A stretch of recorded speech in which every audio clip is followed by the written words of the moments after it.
11월 14일 연중 제33주일 세계 가난한 이의 날.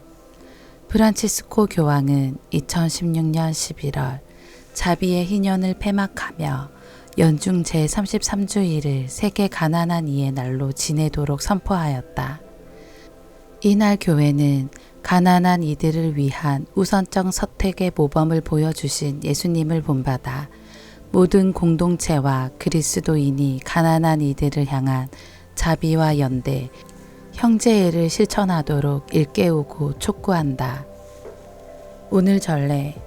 오늘은 연중 제33주일이며 세계 가난한 이의 날입니다.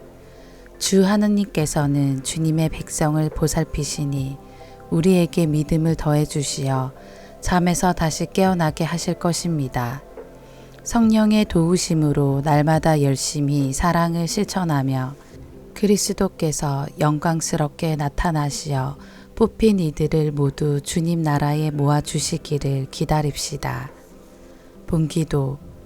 주 하느님, 저희를 도와주시어 언제나 모든 선의 근원이신 주님을 기쁜 마음으로 섬기며 완전하고 영원한 행복을 누리게 하소서. 성부와 성령과 함께 천주로서 영원히 살아계시며 다스리시는 성자 우리 주 예수 그리스도를 통하여 비나이다. 말씀의 초대. 다니엘 예언자는 재앙의 때가 올 것인데 책에 쓰인 이들은 모두 구원을 받으리라고 한다. 히브리서의 저자는 그리스도께서는 한 번의 예물로 거룩해지는 이들을 영구히 완전하게 해주셨다고 한다. 예수님께서는 사람의 아들이 구름을 타고 오는 것을 사람들이 볼 것이라고 하신다. 제1독서. 그때에 내 백성은 구원을 받으리라. 다니엘 예언서의 말씀입니다. 그때에 내 백성의 보호자 미카엘 대제후 천사가 나서리라. 또한 나라가 생긴 이래 일찍이 없었던 재앙의 때가 오리라. 그때에 내 백성은 책에 쓰인 이들은 모두 구원을 받으리라. 또 땅 먼지 속에 잠든 사람들 가운데에서 많은 이가 깨어나 어떤 이들은 영원한 생명을 얻고 어떤 이들은 수치를 영원한 치욕을 받으리라. 그러나 현명한 이들은 창공의 광채처럼 많은 사람을 정의로 이끈 이들은 별처럼 영원 무궁히 빛나리라. 주님의 말씀입니다. 하느님 감사합니다. 제2독서. 그리스도께서는 한 번의 예물로 거룩해지는 이들을 영구히 완전하게 해주셨습니다. 히브리서의 말씀입니다. 모든 사제는 날마다 서서 같은 제물을 거듭 바치며 직무를 수행하지만 그러한 것들은 결코 죄를 없애지 못합니다. 그러나 그리스도께서는 죄를 없애시려고 한 번 제물을 바치시고 나서 영구히 하느님의 오른쪽에 앉으셨습니다. 이제 그분께서는 당신의 원수들이 당신의 발판이 될 때까지 기다리고 계십니다. 한 번의 예물로 거룩해지는 이들을 영구히 완전하게 해주신 것입니다.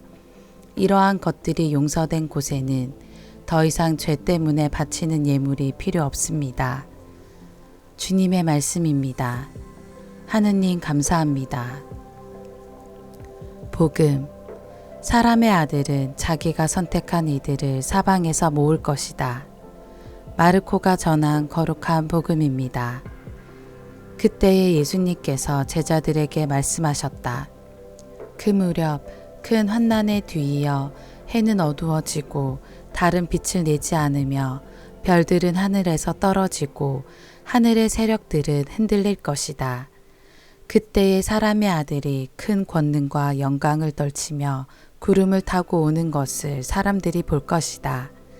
그때에 사람의 아들은 천사들을 보내어 자기가 선택한 이들을 땅끝에서 하늘 끝까지 사방에서 모을 것이다. 너희는 무화과 나무를 보고 그 비율을 깨달아라. 어느덧 가지가 부드러워지고 잎이 돋으면 여름이 가까이 온 줄 알게 된다. 이와 같이 너희도 이러한 일들이 일어나는 것을 보거든 사람의 아들이 문 가까이 온 줄 알아라. 내가 진실로 너희에게 말한다. 이 세대가 지나기 전에 이 모든 일이 일어날 것이다. 하늘과 땅은 사라질지라도 내 말은 결코 사라지지 않을 것이다. 그러나 그날과 그 시간은 아무도 모른다. 하늘의 천사들도 아들도 모르고 아버지만 아신다. 주님의 말씀입니다. 그리스도님 찬미합니다. 오늘의 묵상. 갑작스러운 지인의 비보에 하던 일을 잠시 멈추었습니다.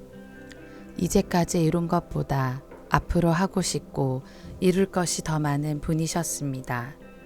누구보다도 열정적인 모습으로 자신의 일을 사랑하신 분이셨습니다. 그래서 더욱 안타깝고 믿기지 않았습니다. 조금만 일찍 자신의 몸 상태를 알고 건강을 돌보셨더라면 하는 안타까움이 밀려왔습니다. 우리는 자신의 몸 상태를 자신이 가장 잘 알고 있다고 착각하고 사는 것 같습니다. 몸에서 이상한 징후와 조짐이 보여도 대수롭지 않게 생각할 때가 많습니다. 몸이 안 좋은 것이 그저 피곤해서 그런 것이라고, 스트레스 때문이라고 넘겨버릴 때도 많습니다.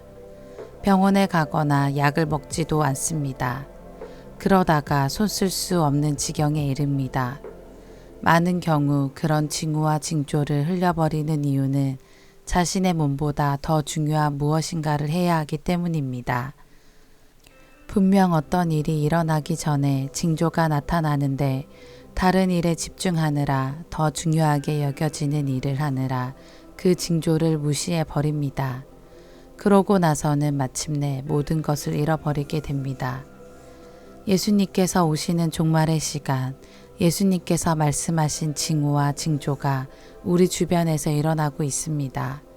우리가 예수님의 삶과 말씀, 예수님의 가치에 관심이 없다면 그것을 발견하지 못할 것입니다. 그러한 징조를 발견하더라도 그 의미를 깨닫지 못할 것입니다. 지극히 평범한 일상의 사건이 어쩌면 예수님께서 당신의 때를 준비하시고자 말씀하신 그 징후일지도 모릅니다. 우리의 식탁에서 음식이 버려질 때 배고픔으로 죽어가는 사람이 있습니다. 우리가 아무렇지 않게 일회용품을 사용할 때 지구의 온도는 올라가고 있습니다. 우리가 편안함과 편리함을 위하여 자동차를 타고 전등을 켤 때 지구 반대편은 홍수와 가뭄으로 몸살을 앓습니다. 예수님의 말씀과 뜻에 더욱 관심을 기울일 때, 그분의 시선으로 세상을 바라볼 때 우리는 일상의 의미를 제대로 깨달을 수 있을 것입니다. 그래야만 모든 것을 잃지 않고 그분을 맞이할 수 있을 것입니다. 아멘.